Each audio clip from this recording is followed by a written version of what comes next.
inside of this. Your propane tank. So for you, you don't have to worry about filling this up. You actually have to be certified to fill these up. So places to take them to, like the easiest place would be U-Haul. Right. Most U-Hauls do it. They got some Chevron, some truck stops. Yeah, especially out west. I'm from Idaho. I know you're from California, so some truck stops have them. Just going inside, telling you to get filled up. The only thing for go ahead. How many gallons? This one is. Looks like a big tank. 20 gallons probably. Yeah, you're 20.3. Okay, cool. I guess right. And it's full tank. It shows full tank, right? Yeah. So if you see here, it says quarter, half, 3/4. So 3/4 on a propane tank is full because of your mixture of 80 safety. to 20%. Yes. So I have this turned on right now. Okay. Which is just lefty loosey, righty tighty, closes it back up. Okay. All right. Great. So with your TVs, there is one special thing. All your TVs are the same when it comes into regards to this. Anytime that you move locations, you're going to lose all of the antenna, the signals that you're getting. Right? So you have to do a scan each time that you move. Okay. So to do a scan, your menu, you see you have your channel, and then auto scan. Got it. And then you just press yes, it's going to start doing its thing. Okay. So it doesn't have a satellite? No satellite. No satellite. Just antenna, and then you have a direct cable in as well. Okay. Then I have this muted right now because I'm playing it through your speaker down here. So when you look at your remote, oh, it's separate. You can still play it off the TV alone, but the TV is going to be a lot quieter than what the that speaker down low is going to be able to do. And it's a Bluetooth speaker too, so I can pair my phone outside. Wow, that's cool.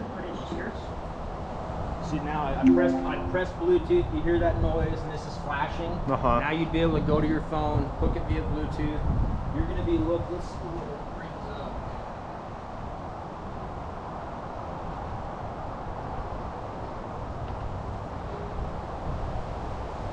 So that SB26. Right, SB26. That'll be this right here. Thank you. All right. If you ever lose the remote, you still have all your controls on the outside. Okay. Alright, this is your power sourcing button right here. And then this little cable is just the optical cable running to the TV. Okay. If you ever wanted to add anything to the TV or you wanted to remove it, there's this little lanyard right here that pulls down and then it unhooks and pulls off. Okay. Cool.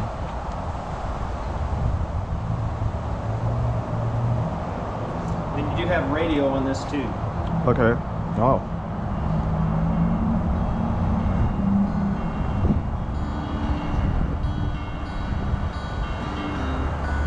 But when you go to do the TV, you see how it has the TV button? Don't use the TV button. It's going to be optical. Optical. Optical. Back to the TV.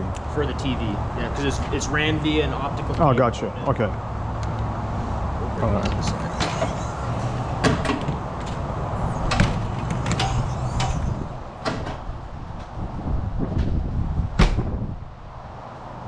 Okay.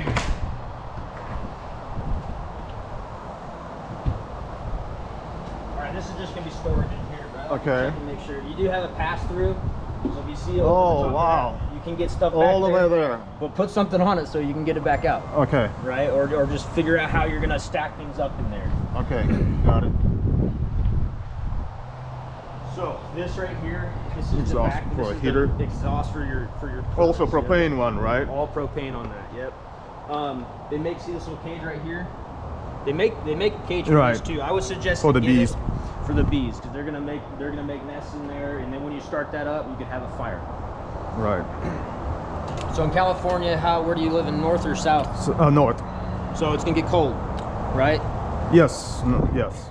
So how cold do you guys get up there, up north, kind of? 50s. 50, 40s. So you don't need to winterize 50 to 40. Yes. If it were ever to get super cold and it was just going to be a snap, what you could do is, you can see right here, this is a plug. This plug is just going to drain out any water that's inside of there, then just replace your plug itself. Right. This is just like a water heater that you have in your house. It does have a pressure relief valve. That's just in case this thing were to build too much pressure. That's going to blow off like a shotgun round, so that way the internal tank doesn't blow up inside. Right. Everything else, nothing to really worry about. I have seen Couple things on here, like you see right here. Uh-huh. See that little tiny fuse? Yes. If this wasn't working, I checked these fuses first. and this is actually a fuse. There's another fuse. Yes. Yes. Got it. Perfect. So the way this works is you do, when you turn it on, you have gas and electric in this side. Right. Alright. So both. So if you see here, electric 6.2 gallons per hour. So when you're using your electric, you'll let it heat up. You're gonna have 6 gallons to use. It can recreate 6 gallons of hot water in 1 hour. Okay. When you use your gas by itself, you're gonna jump that number from the 6 to the 11.6 in a 1 hour span. If you use them both at the same time, its recovery is 17.8 gallons. Okay. Then I don't have to wait for the water, as long for the water to get hot again. Exactly. So what I would suggest. So I can use both at the same time, propane and electric. Oh, okay, I didn't know that. So. All right. So you have a propane outside for the barbecue. Furnace, barbecue, anything like that. They did leave some stuff in here. There's like a little trash can when you go camping. I don't know if you want to keep it or not. Yeah, we'll keep it. I saw some fuel lines. This is just some extensions. I think this is the organizer. Okay, got it. So, but we'll leave them in there. You got a little rug. Yeah, it's a small storage compartment for the yep, just barbecuing, whatever. Or whatever you want to put in there. Yeah. All right. You see that little black candle right there? Yes, I see it. That is part of your black tank. Black tank. Okay. Yeah. You have 2 poles for your black tank on this. Okay. Because your line, actually, your tank's on this side, then your line goes across over to the other side. Okay. Whenever you're traveling, make sure that you have that one closed so the weight doesn't sit inside that big 3.5 inch Right. tube. Okay. So it's like safety one because the main one on the other side. Remains on the other side. Usually those on the driver's side, the Exactly. Usually the tank's mounted over there. Hookups. Some manufacturers, yeah, your whole hookup's over there. Right. But some manufacturers end up putting it to this side. The tanks are empty already, so we'll close that up. Okay.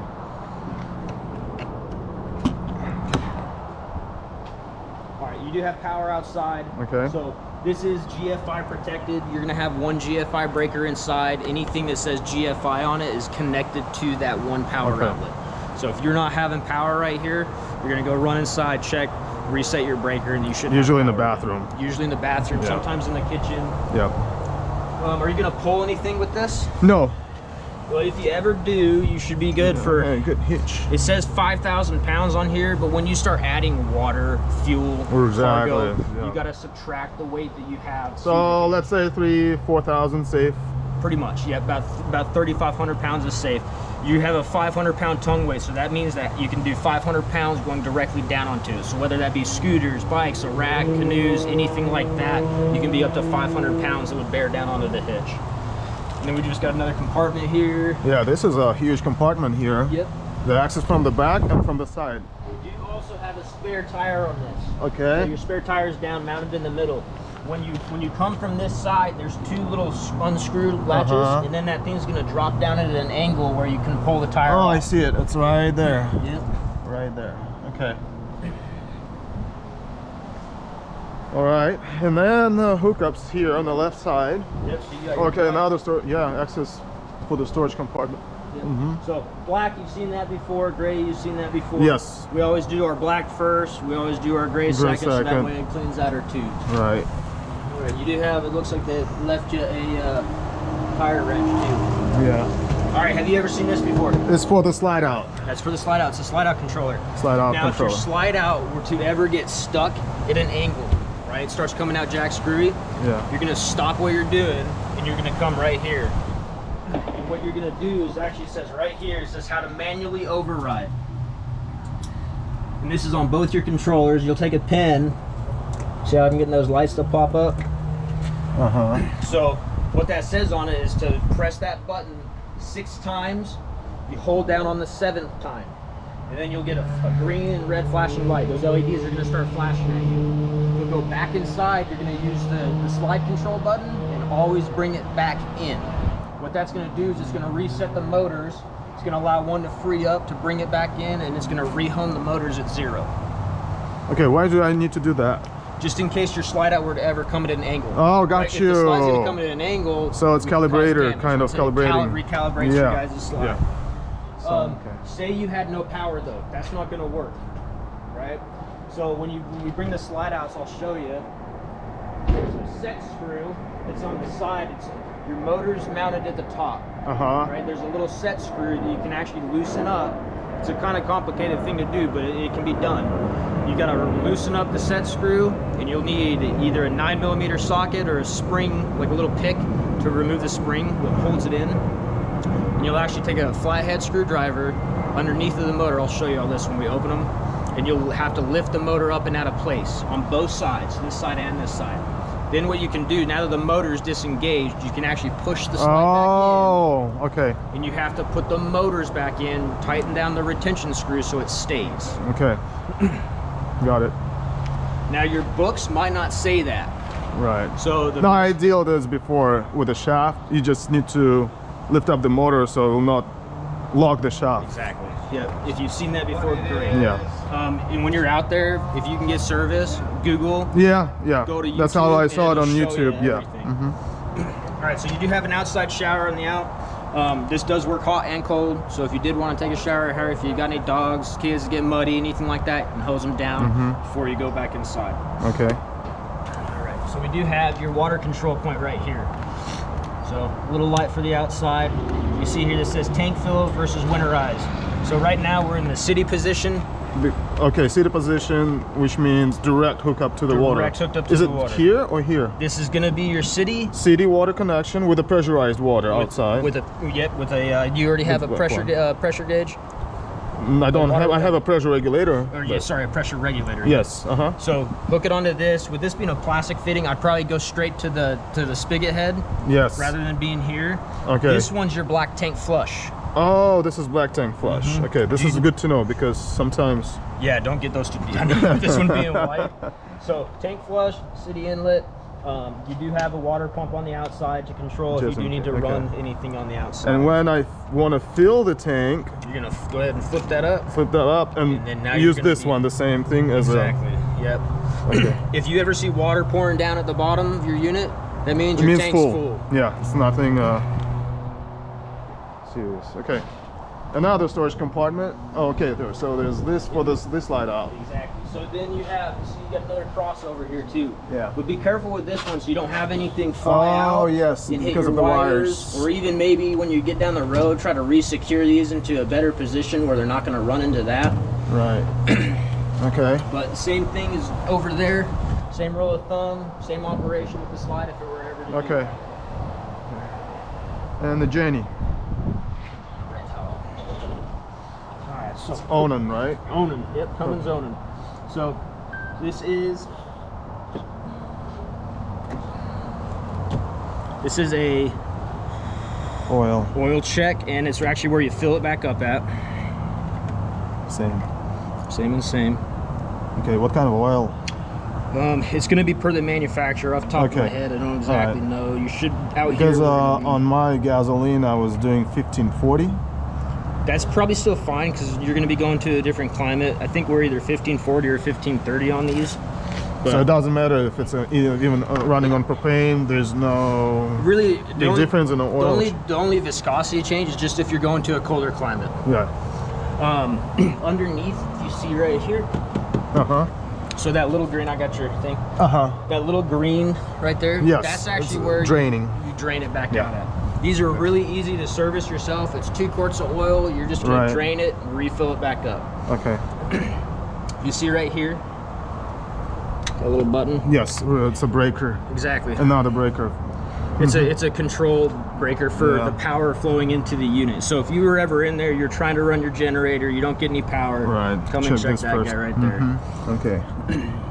And then you do have a start and stop button on the outside. That's just in case your internal one were to not work, so you can still get this operating and working. And then yes, this runs off of propane, so it will run your propane tank empty. Yeah. It does not have a point at which it stops. Do you know how much it takes? How much propane? How fast it burns? For the like. Top of my head, not exactly. All these are a little bit different. We can look it up and make sure we know how much fuel it utilizes. You see right here too, we've got another sticker. So your oil on this was changed at 57.3 hours. The reason we tell you that is because you need to change your oil every 100 hours on this. 100 hours? 100. Okay. If you don't hit 100, same thing as the front, once a year. Okay. And then on the inside, I think you're like at 74 right now. 74, yeah, I saw 74 hours right now. So I have another 26 hours. Okay. All right. All right, with your diesel, you have a diesel truck, so I don't expect you to ever get it confused. I know this is black, and typically we see them green, so just, if you ever feel like you put gasoline in it, don't start the motor. Okay? Right. Now So it's diesel only. Diesel only. Yeah. No split fuels. So if you see here, we've got a couple different stickers coming down the side. This tells you your dry weight, 9,433 pounds. This is a federal tag. This is going to give us our PSI reading on our tires themselves. 61, 61. And same thing up here, 61 PSI. Okay. All right, we'll go inside real quick. Yep. Can we close that? Yeah, so when you close this, you look right here, this is a hook catch. So don't just pull down, you're gonna bend the hood. If you Okay. just pull down. So you're just gonna lift up, Oh, use your thumb to push that back in.